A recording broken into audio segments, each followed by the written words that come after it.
Les événements qui ont eu lieu ces dernières années dans le monde entier ont eu comme effet chez beaucoup de personnes le fait de repenser un peu leur vie, de repenser quels étaient le sens de leur vie, de repenser à leurs priorités, leurs valeurs et peut-être de retrouver une sorte d'espoir, de besoin de changer les choses profondément. Beaucoup de personnes ont conscience qu'elles ont besoin de changer des choses dans leur vie pour pouvoir parvenir à un mieux-être, à se sentir mieux dans leur vie, dans leur tête, dans leur corps.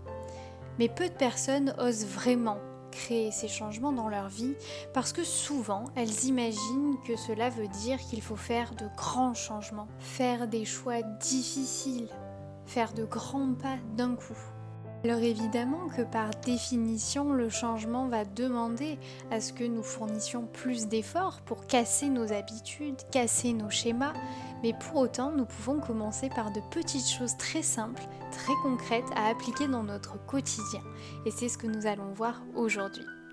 Je vais donc te proposer 4 étapes, 4 pistes de réflexion pour créer une vie dans laquelle tu te sentiras épanoui, pour créer une vie pour laquelle tu retrouveras du sens, pour arriver à un peu plus changer ta perspective, ta vision de voir les choses, le monde, et donc de pouvoir apprécier davantage ce que tu as déjà.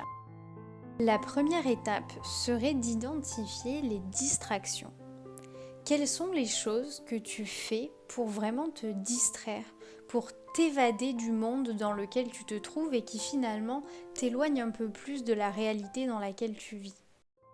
Ce que j'entends par distraction, ce sont les choses qui vont venir combler un vide, un manque, un besoin qui n'est pas assouvi chez toi. Moi, la première, j'ai passé des années à réaliser des activités sur mon temps libre qui ne m'apportaient en réalité rien. Je pouvais passer des heures à scroller sur les réseaux sociaux sans but particulier. Bien au contraire, ça avait souvent des effets plutôt négatifs puisque ça pouvait devenir une source de comparaison, une source d'autocritique, etc. Il m'arrivait aussi beaucoup de vivre ça au travers des séries que je pouvais consommer et regarder un peu les unes à la suite des autres en fait à la télé et dans lesquelles finalement c'était m'échapper dans un monde imaginaire, un monde peut-être un peu plus parfait, un monde idéal pour échapper justement à ce que je pouvais vivre et finalement ça me déconnectait de mes émotions et de ce que je pouvais être en train de vivre à ce moment-là. Alors attention, je suis pas en train de dire qu'il faut plus regarder de séries, de films, ne plus aller sur les réseaux sociaux, mais c'est important de comprendre quel rôle ont ces activités de distraction pour toi. Est-ce qu'elles sont là parce que tu as envie de te changer les idées et ça c'est ok, ou est-ce qu'elles sont là pour vraiment t'éloigner, presque te protéger en t'éloignant de tes ressentis, tes émotions et ce que tu traverses en ce moment. Je te donne un autre exemple qui peut peut-être être parlant pour beaucoup d'entre vous, mais ça va aussi être par exemple les personnes qui font beaucoup de shopping, qui achètent beaucoup de choses pour justement combler et avoir ce petit élan de « Ah, j'ai un truc de nouveau », un petit élan d'excitation qui va venir ajouter quelque chose dans leur vie, littéralement, matériellement, et qui pour autant finalement n'ajoute pas vraiment de valeur à leur vie. Donc voilà, ma première proposition, c'est de penser à tes activités. Quelles sont les activités que tu fais le plus au quotidien quand tu n'es pas au travail ou quand tu as entre guillemets du temps libre ou rien à faire? Quelles sont les choses que tu fais et quelles fonctions elles ont pour toi? Une fois que tu as répondu à cette question-là et que peut-être il t'apparaît plus clair qu'effectivement il y a des choses que tu fais pour t'éloigner un peu du quotidien et qui finalement ne t'apportent pas vraiment de choses positives et ne te permettent pas vraiment d'avancer ou simplement de te sentir mieux dans ta vie. Tu vas pouvoir commencer à imaginer, à remplacer ces distractions-là par des activités qui vont vraiment venir toucher quelque chose au plus profond de toi.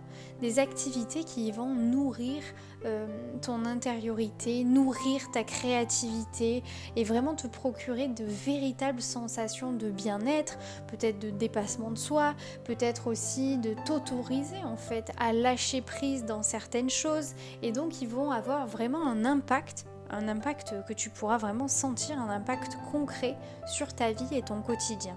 Et au-delà de l'impact positif que ces activités peuvent avoir sur ton quotidien, il y a aussi toute la démarche de chercher quelle activité tu peux t'autoriser à essayer peut-être, à continuer, à reprendre, puisque peut-être qu'avant tu pratiquais quelque chose que tu as arrêté depuis. Ça va te mettre dans une nouvelle dynamique d'écoute, une nouvelle dynamique d'exploration de toi, de tes besoins, de tes envies surtout, et peut-être justement t'autoriser à recommencer quelque chose pour lequel tu te disais que c'était peut-être pas fait pour toi ou que tu n'avais peut-être plus le temps aujourd'hui de faire, de pratiquer, alors qu'en réalité le temps nous l'avons.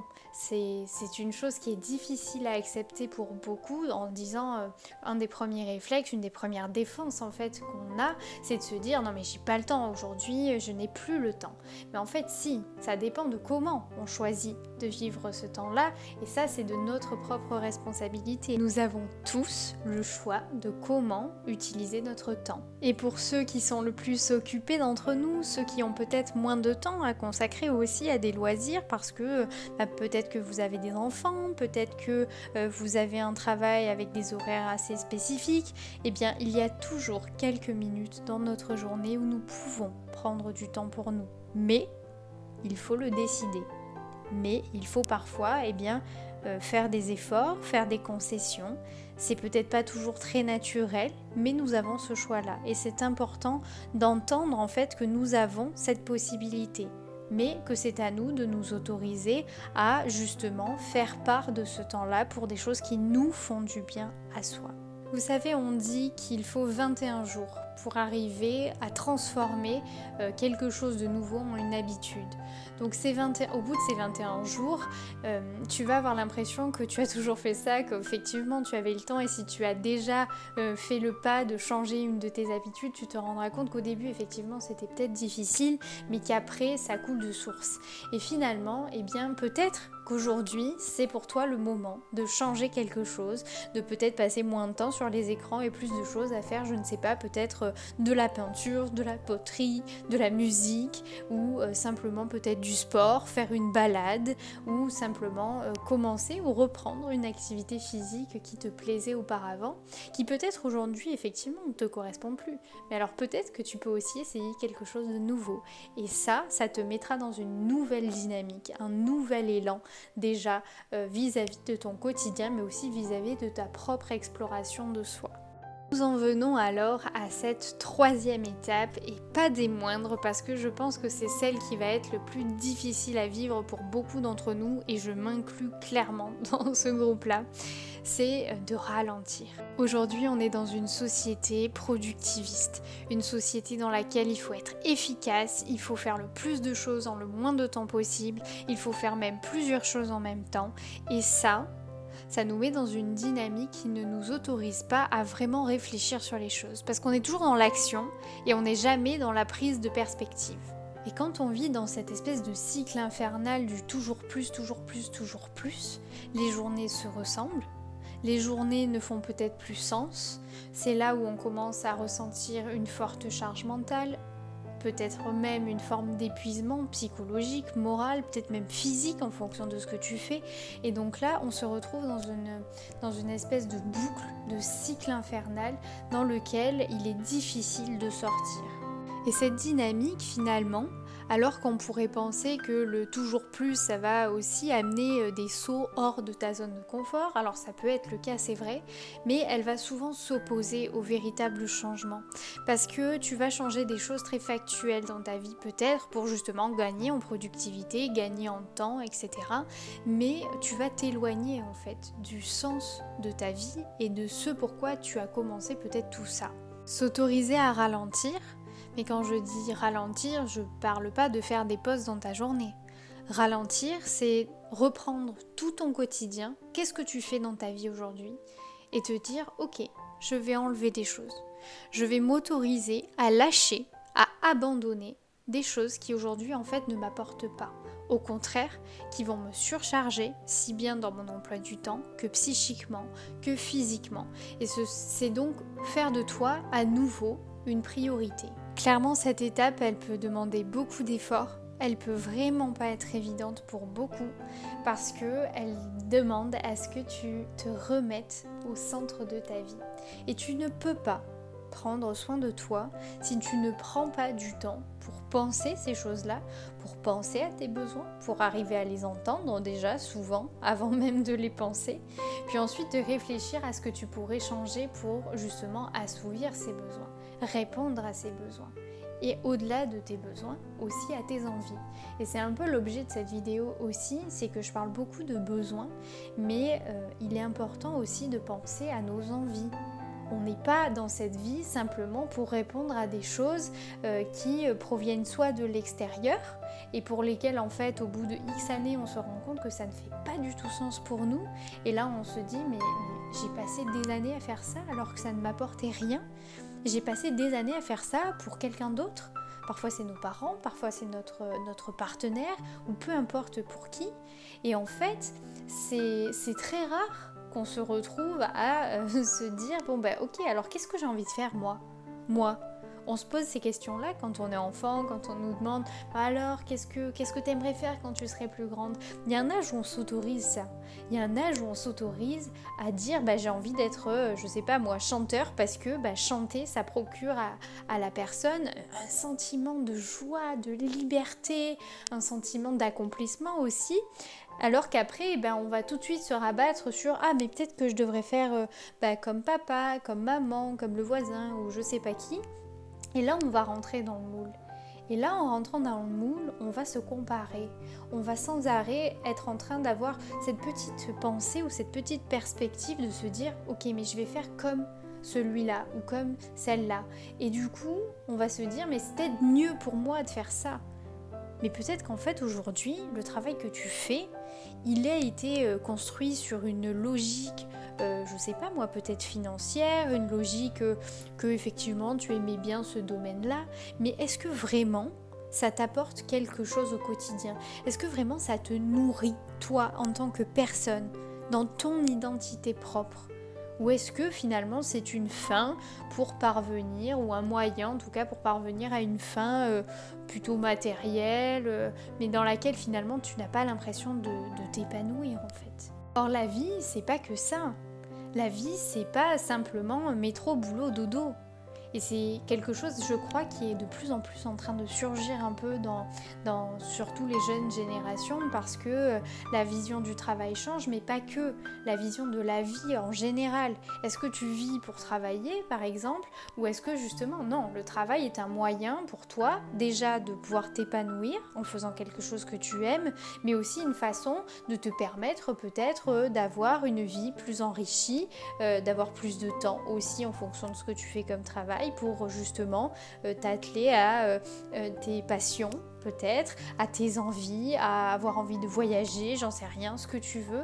Mais finalement, c'est évidemment intimement lié parce que la plupart d'entre nous, nos journées sont quand même composées en grande partie de notre travail. Mais c'est ça en fait. C'est du coup, qu'est-ce que je peux faire pour changer les choses en ma propre faveur? Mais de fait, pour pouvoir avoir ces réflexions-là, il faut être posé. Tu ne peux pas, en faisant 1000 trucs dans ta journée, te poser et te dire « Ok, qu'est-ce qui est important pour moi aujourd'hui ?» si tu ne prends pas le temps de ralentir.